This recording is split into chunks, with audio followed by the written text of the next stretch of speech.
Imagine your daughter goes out on a regular evening walk and never comes back.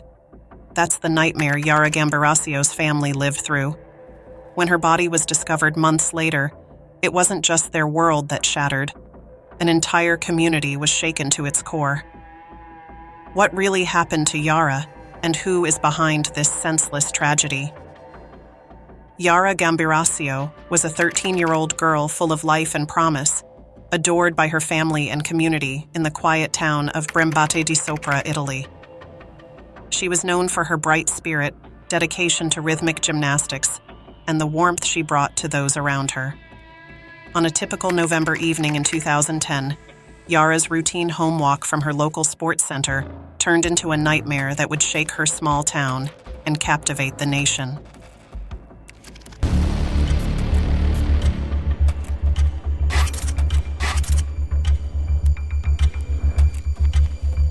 Yara Gambirasio was born on May 21, 1997, in the picturesque town of Brembate di Sopra, nestled in the province of Bergamo, Italy. From a young age, Yara was the embodiment of vitality and warmth, a bright spirit who brought joy to everyone who knew her. She was a beloved daughter, cherished friend, and respected member of her small community. Known for her lively personality, Yara's presence was a source of happiness and inspiration to her family, friends, and teachers alike. Her life was a delicate balance of academics and her passion for rhythmic gymnastics, a sport she embraced with dedication and discipline. Yara's commitment to gymnastics was more than just a hobby, it was a vital part of her identity. She regularly attended training sessions at the local sports center, where her enthusiasm for the sport shone through. Even on a typical Friday evening, Yara took it upon herself to deliver a stereo to her coaches, demonstrating her sense of responsibility and willingness to help others. This act, seemingly small, reflected the depth of her character, her reliability, thoughtfulness, and the quiet determination that defined her. At just 13 years old, Yara's life was filled with promise. Her future seemed bright, shaped by her determination and the unwavering support of her family and community. She was more than an athlete. She was a young girl with dreams, aspirations, and a heart full of kindness. The love and admiration she garnered were a testament to her character, a beacon of light in the lives of many. However, the course of Yara's life took a tragic and unexpected turn on November 26, 2010. On the evening of November 26, 2010, a sense of routine and normalcy surrounded Brembate di Sopra, Italy. At approximately 6:30 p.m., Yara Gambirasio, filled with her usual determination, left the local sports center. It was a familiar journey for Yara, a short 700-meter walk to her home, a route she had taken countless times before. However, this evening would be tragically different. Yara never made it back to the warmth and safety of her home, a fact that would soon plunge her family and community into a nightmare. As the minutes turned into hours and Yara failed to return, her family grew increasingly worried. They knew Yara to be a responsible girl, one who would never stray from her commitments. When it became clear that something was terribly wrong, they contacted the Carabinieri, Italy's national military police. The call marked the beginning of an extensive search operation that would soon involve not just the authorities, but the entire community. The search for Yara was intense and urgent. Hundreds of volunteers, driven by a shared sense of desperation and hope, combed through the streets, fields, and woods surrounding Brembate di Sopra. The town, once quiet and peaceful, was now filled with the sound of search parties calling out Yara's name.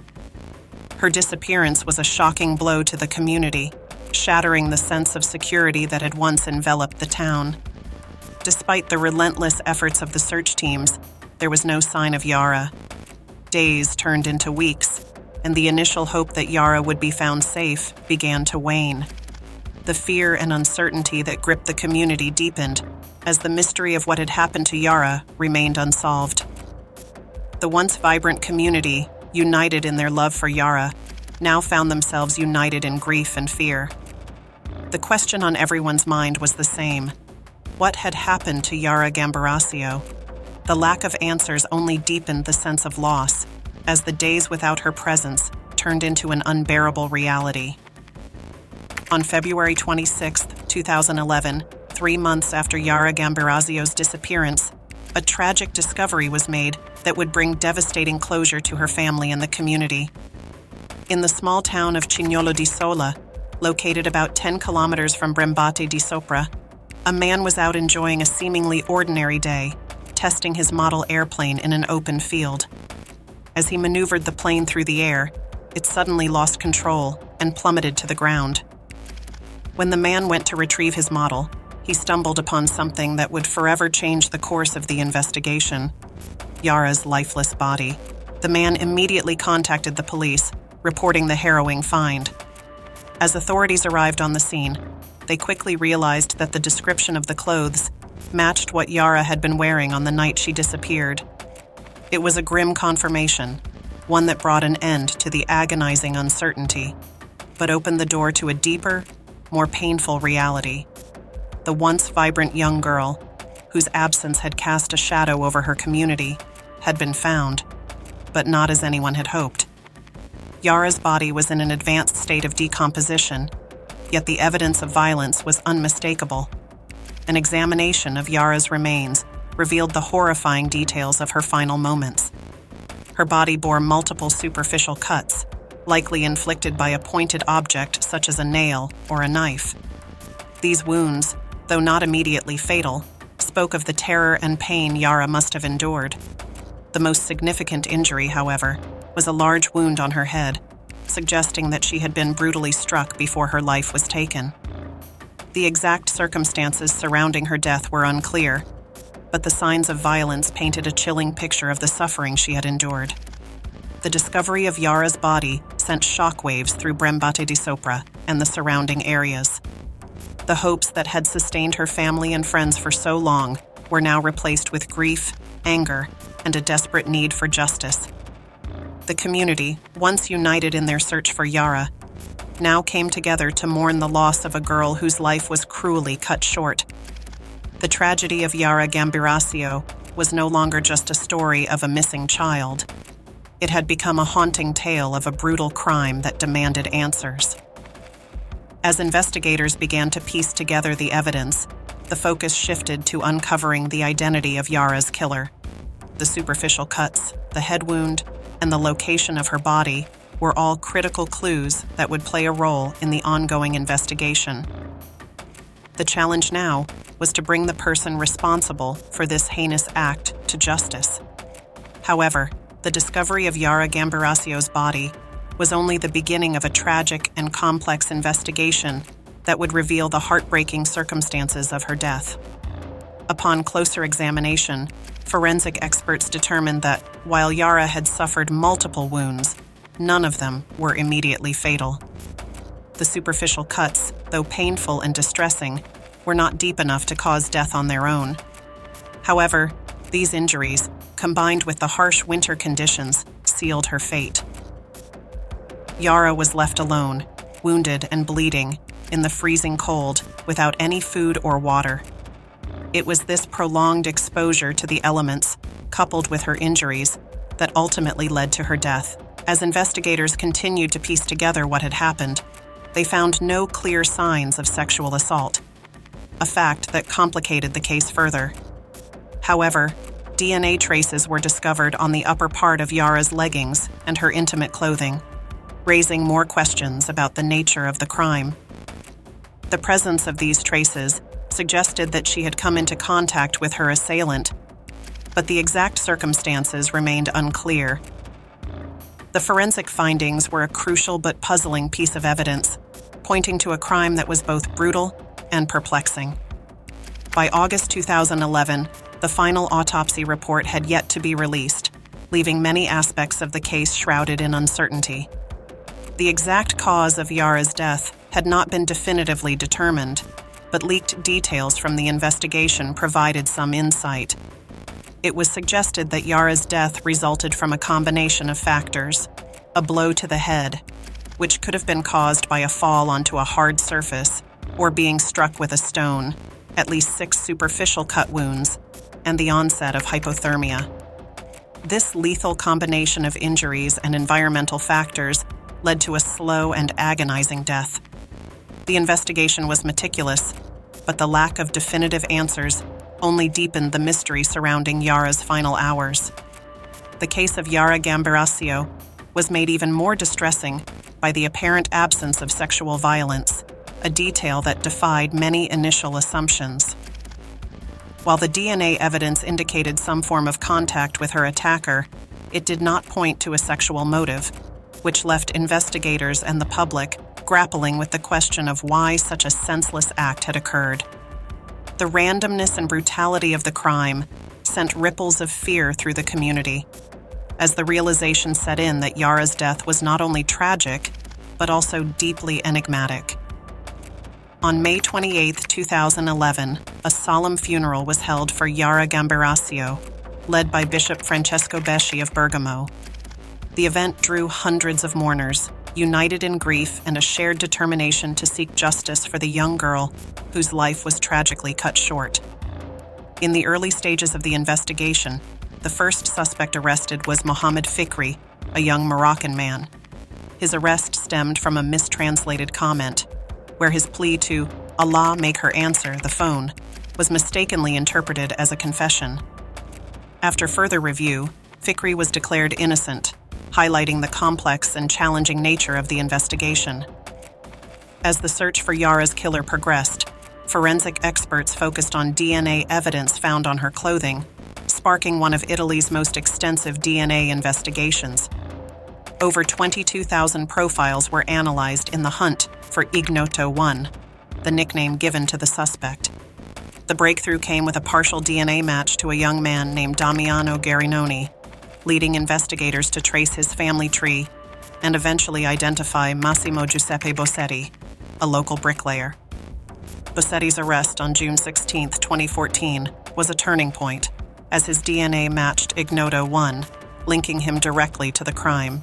The investigation revealed that Bossetti was the illegitimate son of Giuseppe Garinoni, a fact previously unknown to the public and possibly to Bossetti himself. This discovery complicated the investigation, delaying Bossetti's identification as a suspect. Investigators monitored Bossetti covertly for months before obtaining his DNA through a breathalyzer test. Despite the strong DNA evidence, Bossetti consistently maintained his innocence, claiming the evidence was either contaminated or fabricated. He also argued that his nosebleeds could explain the DNA on Yara's clothing, and that stolen work tools could have been used by the real killer. His defense was further complicated by the authorities' refusal to offer a plea bargain, as the DNA sample was deemed of excellent quality. In January 2015, doubts emerged about the DNA evidence when a scientific advisor suggested that the mitochondrial DNA of Ignoto 1 might not match Bossetti's, raising the possibility of an error. This discrepancy between the nuclear DNA and mitochondrial DNA prompted Bossetti's defense to call for a reevaluation of the evidence and his release. However, the Attorney General refused to question the evidence, and Bossetti remained in custody as the case continued. The debate over the DNA evidence highlighted the complexities of the case, with the defense challenging the prosecution's claims in an effort to secure Bossetti's release. The case was further complicated by the involvement of Silvia Brena, an instructor at Yara's gym, whose blood was found on Yara's jacket. Brena's unexplained distress on the night of Yara's disappearance, combined with suspiciously deleted text messages, raised further questions. However, no definitive link between Brena and the crime was established. The search for Yara Gambirasio's killer became one of the most exhaustive in Italy's history, marked by countless hours of investigation, advanced forensic analysis, and a community's relentless pursuit of justice. The case, filled with twists and uncertainties, underscored both the power and limitations of forensic science and left a lasting impact on the nation. On July 1, 2016, the Corte d'Assise of Bergamo sentenced Massimo Giuseppe Bossetti to life imprisonment for the murder of Yara Gambirasio. The verdict was a culmination of years of investigation and legal proceedings. A year later, in July 2017, the Corte d'Assise d'Appello di Brescia upheld this verdict, reinforcing the conviction. Finally, on October 12, 2018, the Court of Cassation confirmed Bossetti's life sentence, closing the chapter on his appeals within the Italian legal system. Despite the finality of the court's decision, Bossetti's defense team continued to challenge the evidence used to convict him. In November 2019, his lawyers requested a review of the DNA evidence, arguing that further analysis could potentially exonerate him. However, in March 2021, their request was denied as the court declared there was no more DNA left to analyze. This development was a significant blow to Bossetti's defense, which had hinged on the possibility of uncovering new forensic evidence. The controversy surrounding the DNA evidence took a dramatic turn in December 2022, when an investigation was launched into Letizia Ruggeri, the chief investigator on the case. Ruggeri faced accusations of misdirection and trial fraud, raising serious questions about the integrity of the investigation and the handling of evidence. The allegations suggested that critical aspects of the case might have been manipulated, potentially undermining the credibility of the conviction. What are your thoughts on this case? Do you believe the evidence against Massimo Giuseppe Bossetti was strong enough to warrant his conviction? Or do you think the lingering doubts should have led to a different outcome?